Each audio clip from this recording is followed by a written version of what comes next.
할 수 있도록 저에게 기도를 드렸는데 얼마나 잘 할 수 있을지 잘 모르겠습니다. 반갑습니다. 전국 상동교당에 다니고 있는 이덕원 교도입니다.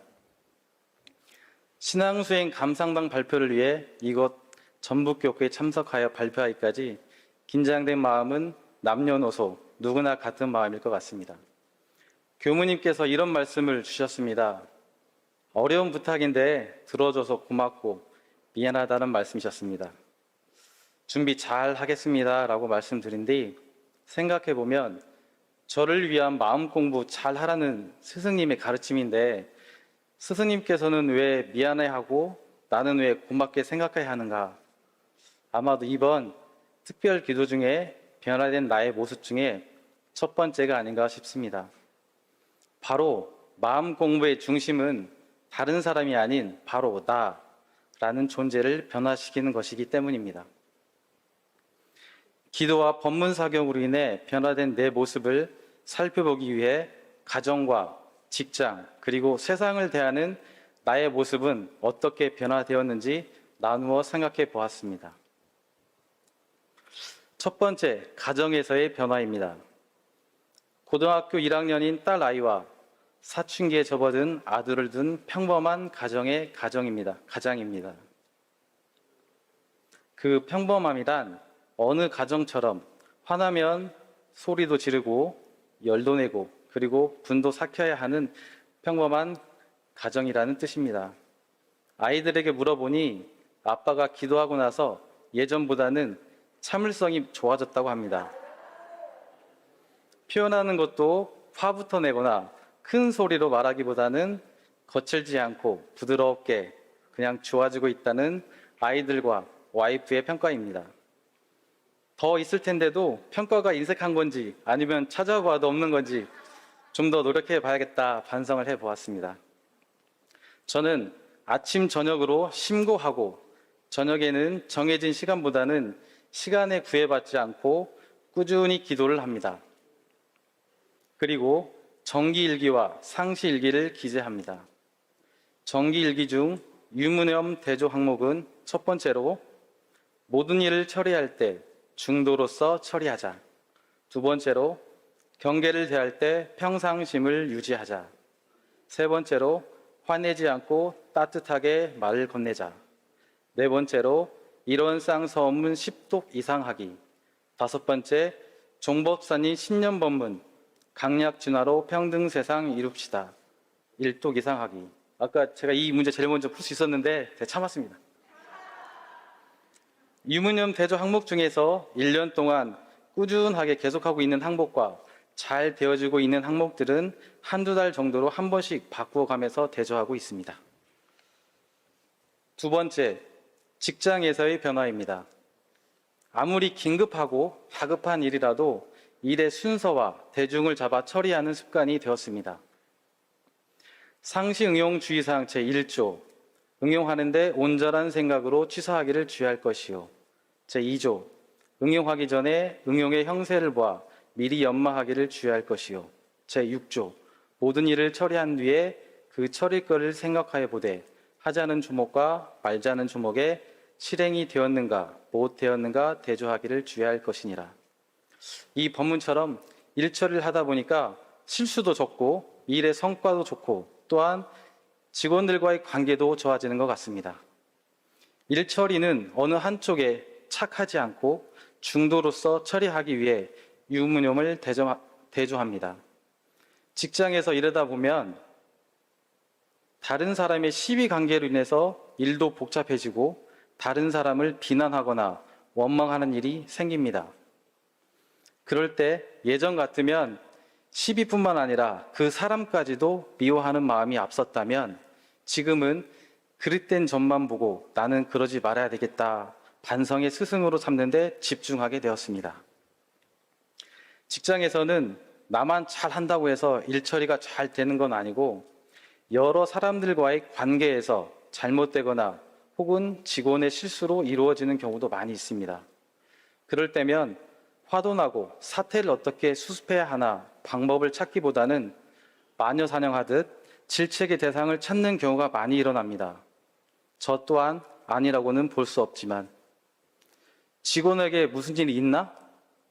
내가 전달을 잘못했나? 어떻게 하면 해결할 수 있을까? 잘못된 대상을 찾기보다는 해결책과 역지사지의 마음으로 혹은 잘못했다면 먼저 상대에게 잘못을 인정하고 수습하기 위해 노력하는 모습으로 변하게 되었습니다. 저녁 심구를 할 때 오늘 일과 중 일 처리를 생각해 보며 이렇게 마음을 썼다면 좀 더 나았을 텐데 내일은 이렇게 해봐야겠다라고 처리거리를 반조하는 시간과 대하는 모든 분들과 인화하고 화합하는 마음으로 이끌어 주시길 사하님께 기원합니다. 세 번째, 세상을 대하는 나의 모습 변화입니다. 공익을 위하고 세상을 위해 내가 할 일이 뭐가 있나? 그런 일들은 큰 스승님들께서 하는 일이지 하며 치부해 온 것이 사실입니다. 하지만 공을 위하는 일이 도리어 나를 위하는 일이 되고 세상을 위해 기도하고 기부하는 일이 곧 한마음 밝히는 일이 되는 것임을 가정과 직장에서 이를 되새겨보니 알 것 같았습니다. 가족들을 위해 오롯한 마음으로 기도하고 직장에서는 대하는 모든 분들과 인화하고 화합하도록 기도를 올렸더니 그 기운이 통해서인지 사무실을 찾아주시는 분들은 분위기가 아주 좋다. 올 때마다 참 편안하다라는 말씀을 해주시는 걸 보면 모든 기운은 통하는 것이라 좋은 마음과 실천이 세상을 미약하나마 좋은 기운으로 동참하는 세계 사업이라는 사실을 조금씩 알아가는 것 같습니다. 예전에는 세상을 위하는 공덕이란 공익단체나 종교단체에 기부하는 일이 전부라는 생각을 하고 살아왔던 것 같습니다. 그래서 여러 단체에 기부하고 기부금 영수증을 받으면 왠지 모를 뿌듯함을 느끼는 정도가 다였던 것 같습니다.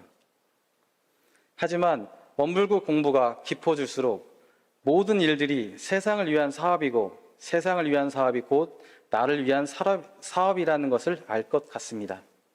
가령 교당에서 본공의 물품을 구입하는 일이 어떻게 세상을 위한 공익사업인가 설명드리면 올바른 예시인지는 모르겠으나 대종경 천도품 31장 말씀에 서대원 여쭙기를 천도를 받는 영으로서 천도 법문을 그대로 알아들을 수 있나이까? 대종사 말씀하시기를 혹 듣는 영도 있고 못 듣는 영도 있으나 영가가 그 말을 그대로 알아들어서 깨침을 넣는 것보다 그 드리는 공력이 저 영혼에 솟치어서 알지 못하는 가운데 천도의 인이 되나니라. 그리하여 마치 파리가 제 힘으로는 천리를 갈 수 없으나 천리마의 몸에 붙으면 부지 중에 천리를 갈 수도 있듯이 그 인연으로 차차 법연을 찾아오게 되나니라 하셨습니다. 이와 마찬가지로 본공의 물품을 구입할 때 세상을 위하는 마음까지 가지지 못했더라도 본공의 수익금으로 세상을 위해 유익하게 사용을 한다면 비록 나를 위해 물품을 구입했다 할지라도 그 공덕이 세상을 위한 공익사업이 되기도 합니다. 물 한 병 마시고 버릴 때 상표를 뜯고 버리는 일, 교통법규를 잘 지키는 일, 부모님께 효도하는 일 등 모든 일이 세상을 위하는 일임을 알아가는 것 같습니다. 곧 세상을 위하는 일은 사하님께 보은하는 일이며 그 실천이란 모든 일을 처리할 때 원불교 규법대로 몸으로 마음으로 실천하는 일임을 알겠습니다. 이번 사경 중 가장 마음에 와 닿았던 법문은 일원상의 법어 이 원상은 안, 이, 비, 설, 신, 을을 사용하는 데 쓰는 것이니 원만 부족하고 지공무사한 것이로다 라는 법문이 마음에 와 닿았습니다. 아주 단순하고 당연한 말을 왜 일원상의 법어라고 했을까? 의문을 걸었던 게 아주 오래되었던 것 같습니다. 머리로 이해했던 법문이 몸과 마음으로 체득하게 되었습니다. 가령 하루의 일과 중 일어나는 경계들이 나라고 하는 분별과 주착을 들이대지 않는다면 바람의 방향대로 흔들리는 풀뿌리와 같이 어떠한 저항도 애씀도 없는 바람의 발자취이며 바람이 그치면 바람이 일어나지 않은 모습 그대로를 유지하는 풀뿌리 모습처럼 경계 그대로의 모습과 상황을 중도의 마음으로 대하다 보니 어느 한쪽으로 착하지 않고 그냥 그대로의 상황으로 대할 수 있게 되었습니다. 우리의 교법은 실천하는 종교입니다. 그래서 생불이고 활불인 것 같습니다. 내가 실천해야 할 곳은 어디인가? 숨을 쉬고 있는 동안은 모든 곳이 나의 실천하는 곳이고 그 실천의 공간에서 어떻게 복을 짓고 파란 고해의 일체 생명을 광대분양한 낙원으로 인도할 것인가. 거창한 문구 같지만 대종사님께서 개교의 동기에 밝혀주신 법문이기에 제가 마지막까지 실천해야 할 대상이며 명제이며 의무로 알고 3대력을 키우기 위해 오늘을 새로운 기점으로 정하고 정진적공하겠습니다. 감사합니다.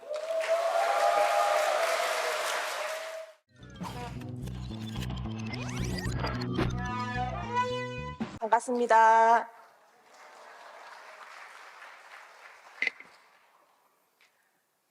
저는 마산교당에서 가족교화를 열심히 하고 있는 경남 마음공부대학 지도인 정효인입니다. 저는 9년 동안 남편의 술경계로 꾸준히 일기를 기재하였고 문답 감정을 얻어가고 있습니다. 며칠 전 남편이 저에게 문자를 보냈는데요. 요새 내가 술 안 먹는다고 당신 너무 편한 대로 사는 거 아니야? 내 말에 뼈가 있다. 라는 문자를 보냈습니다. 문자를 보는 순간 그 원망 생활이 전개되었습니다. 정신을 차려 효인아, 지금 어떤 마음이야? 라고 물으니 묘하게 떨리고 불안해 자꾸 나를 밑으로 잡아당기는 것 같은 가라앉는 느낌과 왠지 무서워서 느껴지는 공포심이 느껴져 두렵고 무서워하는 저를 만났습니다. 10년 전 남편은 술을 마시면 기억이 안 난다는 말을 했었고 어제도 휴대폰을 잃어버리고 왔습니다. 우리는 욕 듣고 맞고 도망가고 경찰서에도 가보고 법원도 가보고 남편은 아동폭력으로 재판도 받았었습니다. 과거에 9년 전 제가 이혼을 준비하며 아이를 데리고 딸아이를 데리고 나왔는데 집도 없고 직장도 없어서 직장을 구하던 찰나 마산 원광보네 집에 취직을 하게 되었고 마산교당에 다니며 마음 공부를 시작하였습니다.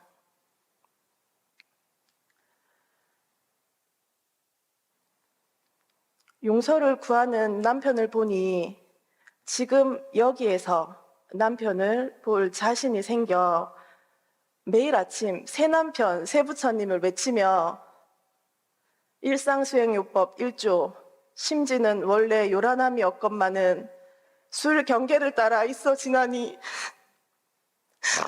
그 요란함을 얻게 하는 것으로서 사석에 정을 세우자.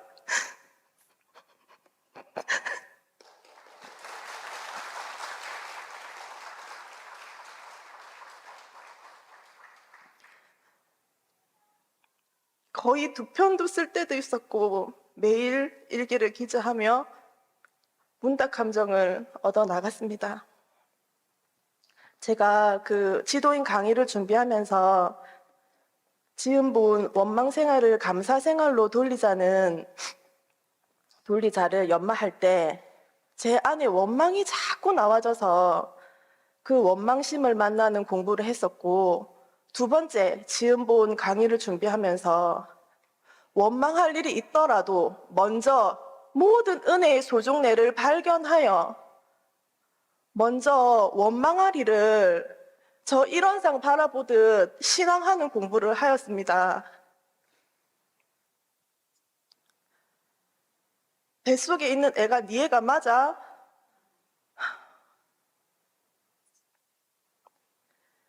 나를 도대체 뭘로 보고 이렇게 말을 했는지 그때의 그 원망을 지금 만나는 공부를 하였고 제가 유산기가 있어서 병원에 2주 동안 누워있을 때 꼴랑 한 번 찾아와 얼굴만 비추고 갔던 그 나쁜 놈을 만났습니다. 아기 젖 먹이고 겨우 애를 누이고 밥을 비벼서 서서 먹고 있는데 돼지같이 처먹는다고 저보고 욕했던 남편. 친정엄마를 빗대서 저에게 빌붙어 산다며 거지 같은 집안이라고 욕했던 거. 자고 있는데 제 머리맡에 와서 너 안 자는 거 다 알아, 일어나. 그때를 그 원망심을 만나니 저는 무서워서 꼼짝도 못하고 자는 척했던 제 모습이 알아지고 그 원망심에 극에 달하니 정말 죽이고 싶은 그런 살기도 느꼈습니다.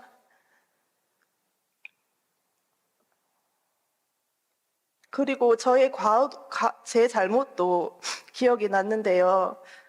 남편이 이렇게 날씨가 너무 덥다며 회사에서 먹을 소금을 달라 했을 때 모욕할 때 쓰는 소금, 못 먹는 소금을 준 적도 있었고, 그 어린이집 소풍 갔다 온 그 신김밥을 온김밥에 섞어가지고 먹고 배탈 나라고 준 적도 있었고요. 회사에서 일하다 온 남편 소식을 듣고 차라리 진짜 반신불수가 되었으면 좋겠다 하는 그런 마음도 만났습니다.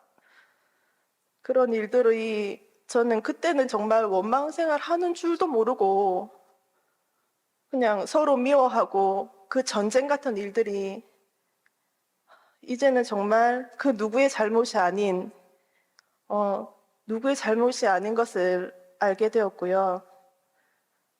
과거 남편이 저에게 독한 말을 할 때마다 저는 남편에게 그래 너는 떠들어라 나는 연부를 할 테니 이렇게 무시를 했었습니다. 그때는 몰랐죠.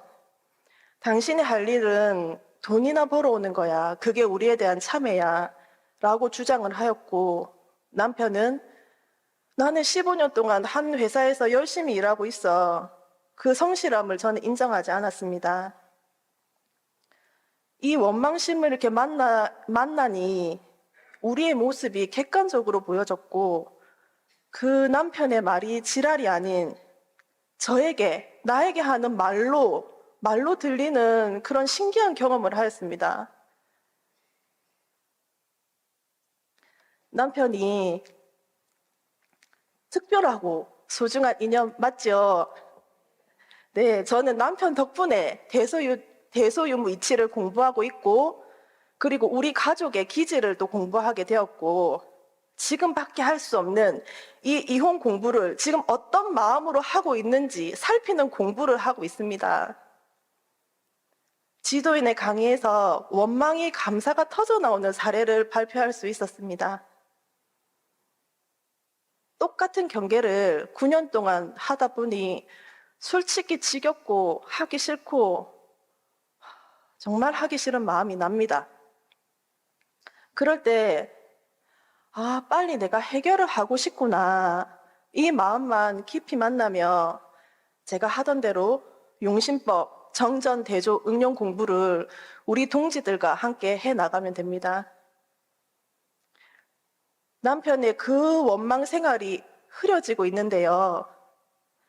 아들만 챙겼던 시댁의 원망 생활 공부를 제가 시작해서 시어머니의 세정을 살펴보고 싶은 마음이 조금 생겼습니다.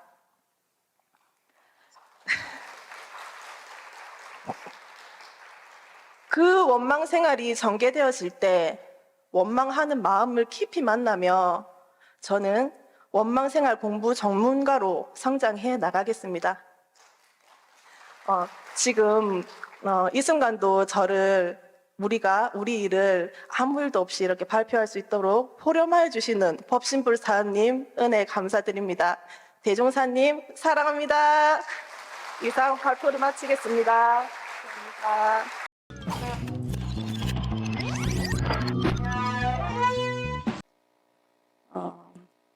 이번 강연의 주제로 소울성 요론 10번째 조항인 다른 사람의 그릇된 일을 견문하여 자기의 걸음을 깨칠지언정 그 걸음을 드러내지 말 것이요로 잡아보았습니다. 이 말은 성과 악이 모두 나의 스승이라는 말처럼 다른 사람의 허물을 보고 나는 저렇게 하지 말아야겠다는 각성을 할 망정 남의 허물을 드러내지 말고 나의 허물을 살피는 계기로 삼아 내 허물을 부지런히 고쳐 나가자는 신법입니다. 그렇다고 남의 허물을 모르고 살라는 것이 아니라 남의 허물을 보고 나의 허물을 살피는 지혜를 발휘하되 그 사람을 미워하고 흉을 보거나 드러내지 말라는 말입니다. 저에게는 97세, 91세인 건강하신 시부모님이 계십니다. 두 분이 같이 건강하게 병원 신세 앉으시고 계시는 게 감사하고 다행한 일입니다. 매일 2시간씩 걷기 하시고 고스톱도 치시고 보호자 없이 서울까지 기차를 타고 이동하실 수도 있고 가끔 무악산 등산도 하시고 그러십니다. 그런 아버님에게 짝사랑하는 존재가 한 사람이 있습니다. 장남입니다. 그 장남은 서울에 계시고 가끔 안부 전화에 1년에 한두 번 집에 오십니다.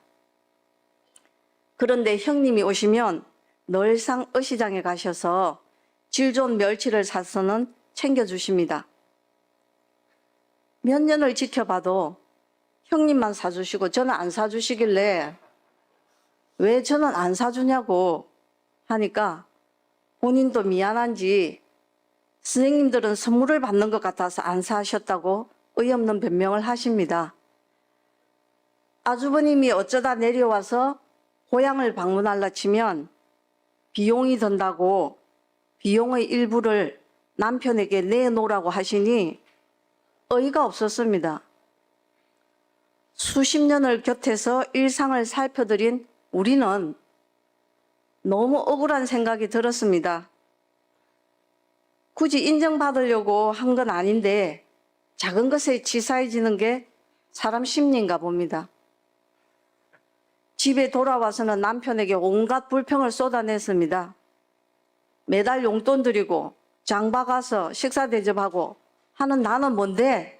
부터 시작해서 몇십 년 동안 억울하고 서운했던 사건들이 줄줄이 굴비 꾸러미처럼 엮여져 나옵니다.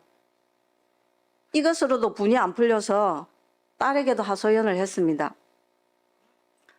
듣고 있던 딸이 엄마, 종교를 한번 바꿔보지.